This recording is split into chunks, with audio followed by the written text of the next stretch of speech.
이어서 명품 리포트 맥이 방송됩니다.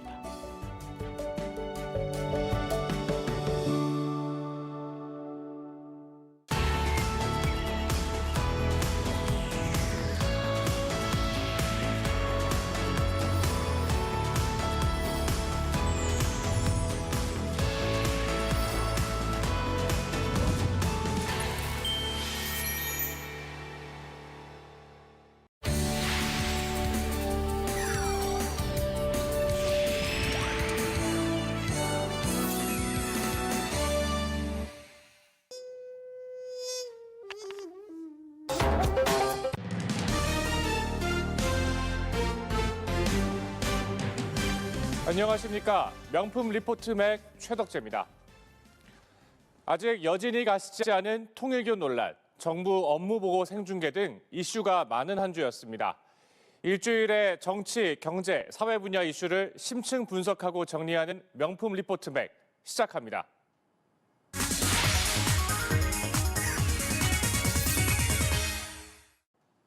여야가 모두 특검 추진을 외치고 있습니다. 여당은 2차 종합특검을, 야당은 통일교 게이트 특검을 주장하고 있는 겁니다. 이에 내년 지방선거를 앞두고 전국 주도권 잡기 수싸움이 벌어진 게 아니냐는 분석도 나오는데요. 특검을 외치는 여의도 상황을 조한대 기자가 짚어봤습니다. 여의도는 지금 특별검사, 특검이 뜨거운 감자로 떠올랐습니다. 법률상 특검은 고위공직자의 비리나 위법 혐의에 대해 수사하는 임시기구 또는 그 수사를 담당하는 검사를 말합니다. 비리 사건 따위가 발생했을 때 독자적인 권한을 가지고 수사할 수 있는데 특검 구성을 요청할 수 있는 권한이 바로 국회에 있습니다. 이에 여야 모두 서로의 입장차가 극심한 고위공직자 사건에 직면하면 어느 당 할 것 없이 특검 카드를 꺼내들곤 했습니다. 먼저 더불어민주당은 2차 종합특검 추진을 외치고 있습니다. 이른바 3대 특검의 수사에 미진한 부분이 있다며 세계 사안을 아우르는 특검을 추진해 수사를 보완하겠다는 겁니다. 국민의힘도 마찬가지란 얘기가 나오는데요. 민주당 인사들이 얽힌 통일교 게이트를 고리로 민중기 특검의 편파 수사 논란을 키우고 민주당을 겨냥한 공격 포인트를 만들겠다는 전략이라는 겁니다. 하지만 국민 세금이 들어가는 특검을 양당이 당리당략으로만 사용하는 게 아니냐는 따가운 시선과 검찰과 경찰, 수사기관에 대한 불신을 키우는 게 아니냐는 우려가 존재하는 것도 사실인데요. 여야 의원 모두 이런 부분도 생각하고 있겠죠. 지금까지 여의도 풍향기였습니다.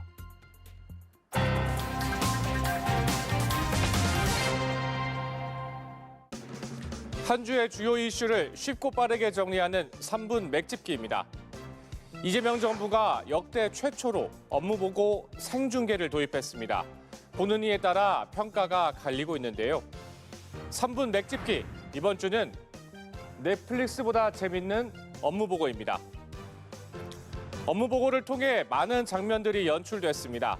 시청자들에게 깊은 인상을 준 모습들은 대체로 이런 모습들이었습니다. 그래서 생중계만큼이나 생중계 이후에 실제로 정책이 어떻게 현장에 반영되는지를 지켜보는 게 중요합니다. 이게 이번 정치적 실험의 성공 여부를 가를 핵심 지표가 될 것입니다. 지금까지 3분 맥집기였습니다.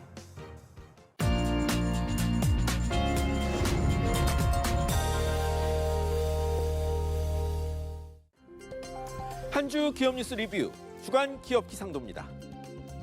인공지능 AI 거품론 놓고 증시가 또 출렁였습니다만 과학기술부 총리는 AI 거품은 절대 없다고 강조했습니다. 20여 년 전 닷컴 버블 논쟁이 재현된 느낌 들었던 한 주. 맑고 오린 기업 찾아 기업 기상도 시작합니다. 첫 맑은 기업 고려 아연입니다. 미국 테네시주에 11조 원 투자해 대형 재련소 짓습니다. 구리, 아연은 물론 방산 첨단 정보기술 제품 등에 쓰이는 게르마늄, 안티몬 같은 희토류까지 생산할 계획입니다. 미국 정부와 투자자들이 2조 8천억 원 넘게 투자하는 합작법인이니 확실한 수요처는 확보한 셈이네요. 미국 정부가 관여한 이상 경영권 분쟁 중인 영풍, MBK가 쉽게 공격 못할 것이란 계산이 있다는 관측도 나옵니다. 다만 전략적 제조업이 미국으로 빠져나가는 게 바람직하냐는 지적이 있고 미국만 유리한 게 아니냐는 시각도 있습니다. 또 경영권 분쟁 중인 영풍이 법적 조치 예고한 점 역시 부담입니다. 마지막은 건설명가 현대건설입니다. 국세청의 갑작스런 세무조사 소식 전해졌습니다. 지난 16일 서울지방국세청 조사사국 조사관 100여 명이 투입됐다는 보도가 나왔죠. 통상 대기업 정기조사는 4, 5년 주기인데 마지막 정기조사 3년 반이 채 안 된 상황에서 시작된 겁니다. 특히 조사 맡은 서울지방국세청 조사사국은 탈세 관련 혐의 두드러진 곳에 비정기조사 주로 맡아 국세청의 칼로 통하는 것이죠. 조사 이유는 아직 정확히 알기 어렵습니다. 다만 윤석열 전 대통령 시절 관저공사비 대납 관련 의혹이나 도시개발 사업과 관련된 문제 제기가 그간 있었던 점이 주목을 끌고 있습니다. 전 세계의 K-콘텐츠, K-뷰티, K-푸드 열풍이 불지만 정작 우리 청년들의 삶 만족도는 경제협력개발기구 평균을 밑돌고 10명 중 3명은 정신적 탈진, 번아웃을 느낀다는 조사 결과가 나왔죠. 새로운 성장 동력과 돌파구를 찾아 청년들의 희망과 가능성을 보여주는 것도 기업의 사회적 역할 중 하나입니다. 지금까지 주간 기업 기상도였습니다.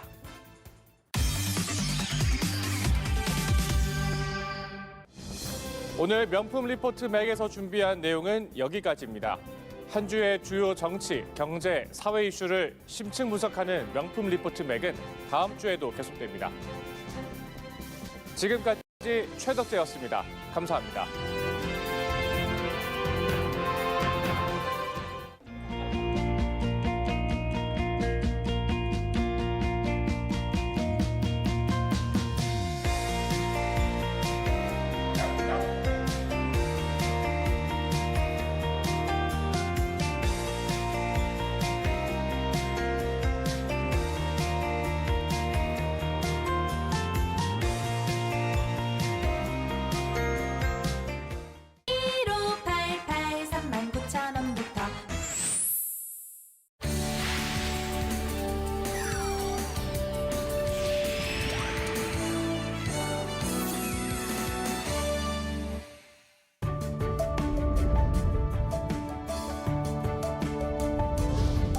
이어서 오전 10시 뉴스가 방송됩니다.